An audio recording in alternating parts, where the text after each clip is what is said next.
Hi everyone, hope you are doing well from wherever you're watching this channel, depending on your time zone.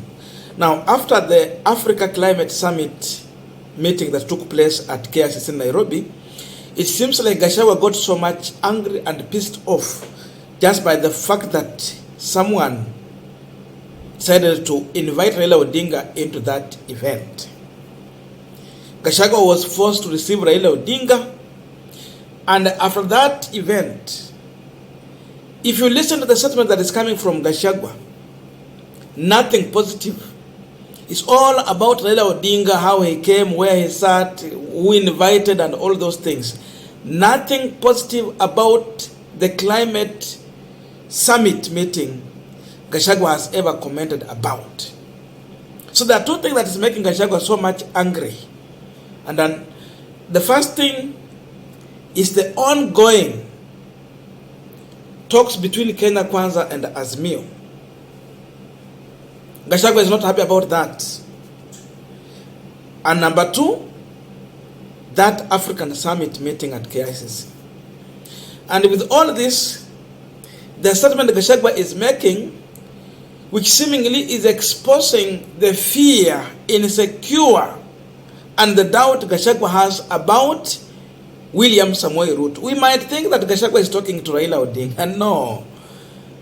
It seems that Gachagwa has a message for William Ruto and is saying it live and next to William Samoei Ruto. This is the first statement from Gachagwa. That's what he said. I welcomed Raila at KICC with respect because he is our elder and we had invited him.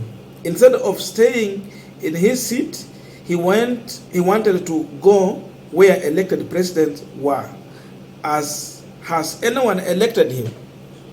He was not happy that Raila Odinga got to engage with the serious leaders that Gachagwa even did not get time to sit down or talk with. Na hata baada ya hiyo climate meeting, kuna mahali Gachagwa aliongea kweli, apart from welcoming people. And what message did he take home? The only thing is to make jokes, attacks on Raila Amolo Odinga. But then, here is a bombshell, and this message for William Ruto, but not Raila Odinga. Raila Odinga anatumika tu hapa. But this is a message for William Ruto. The other day, I had flown out to Italy, and they tried getting to Ruto. I was called and I came back in a hurry. I have placed traps and people to call me if they see Raila approach State House. This message is not for Raila. Gachagwa is communicating to William Ruto. That is the truth of the matter. Placing traps, coming back home, putting people near State House to call him anytime they see Raila Odinga trying to approach State House. It tells you a lot about Gachagwa. Of course, when you are big, everybody would want to tackle you to remain relevant. So Raila Odinga is big, he is huge. And because he's big, even when you want to talk about someone else, you would use his name. That's why Gachagwa has to keep on mentioning Raila Odinga in every statement. Gachagwa has mentioned Raila Odinga more than he has mentioned God, who he pretended to be worshipping. He has mentioned Raila Odinga more than he is mentioning William Ruto in his statement.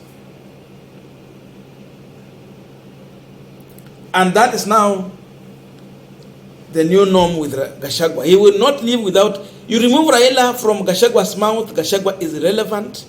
Gachagwa has nothing to talk about. But let us look deeper into what Gachagwa is talking here. About Raila trying to approach State House, being called to come back, and laying traps. But before we go deep into this, just a quick request for those who are watching and you have not yet subscribed, please consider subscribing. To our returning subscribers, I must say thank you so much. And again, to all our viewers, please give this video a thumbs up. Thank you so much, and back to this discussion. Now, I don't know what you get to understand from Gachagwa's message. Is Gachagwa communicating to Raila or Ruto? Because what I'm reading here is that Gachagwa is just trying to irritate Raila Odinga supporters, but he has a message for Ruto.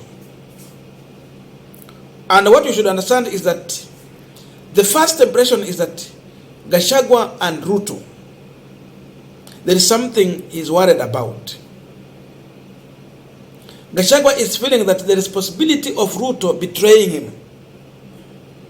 He's feeling insecure on his partner, that Ruto might be cheating on him. And that is what has informed him to talk about laying traps at State House. And that's why he's talking about putting people in State House to give him a call anytime they see Raila Odinga approaching State House. So he has his people to tell him anything that is happening at the State House. But what he's forgetting is that State House is not the only place Ruto can meet with Raila Odinga if he wants to. And if Raila wants to meet with William Ruto, they can meet anywhere else. And you can't stop a partner who is determined to cheat on you with. So Gachagwa, being a partner with William Ruto, kama Ruto ako determined to cheat on Gachagwa, he will do it. So Gachagwa is telling Ruto indirectly, usileta Raila Odinga kwa State House, nitapata habari, na mimi siko na mpango, siko kwa mpango yako ya kukubali Raila Odinga kwa State House. This message is for William Samoei Ruto. And I wonder how this one is helping Kenyans, when they keep on talking about Raila Odinga in public. How is that one helping Kenya?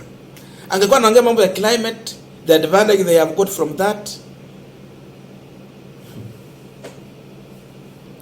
And Gachagwa should know that State House, Kenya, is not a private property. This is a public facility that is purely funded by taxpayers' money. It cannot and it will never be owned by an individual or a political party. Never. So you cannot reduce State House to a UDA property or to an individual as Gachagwa's property. Mtu amwambie kulikuwa na Kenyatta 1 alienda, tukakuwa na Moi akaenda, Kibaki alikuja akaenda, na Uhuru amekuja ameenda, Ruto ako hapa ataenda, State House itabaki. That one has to know very clear. So before you get irritated with the Gachagwa statement, you should know that Gachagwa is feeling that the dialogue between Kenya Kwanza and Azimio might have some fruits. And this fruit is leaving him in dilemma because of the worries of the progress in the dialogue. That's why Gachagwa is making too much noise. Someone said, make noise, make noise. Gachagwa is making noise because he's seeing something good may be coming out of the dialogue.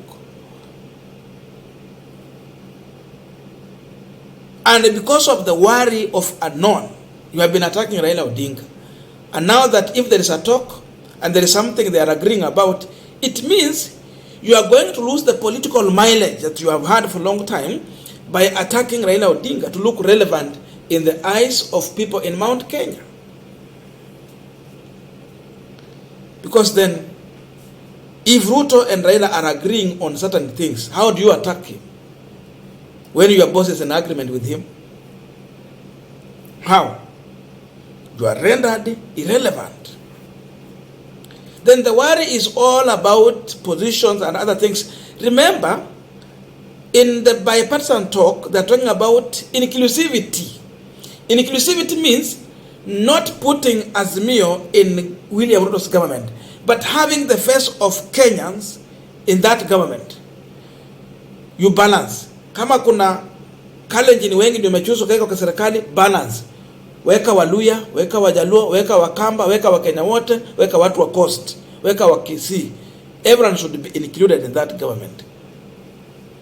Kama ni Wakikuyu wengi umeweka hapo, punguza, weka pale shares zikuwe sawa. Na si lazima uweke mtu wa Azimio. Azimio has no any interest to be in this government. But what they are asking for is the face of Kenya. Gachagwa is worried because he has been using the position to tell the people of Mount Kenya region that tuko na serikali ndio hii, tuko na position ndio hizi.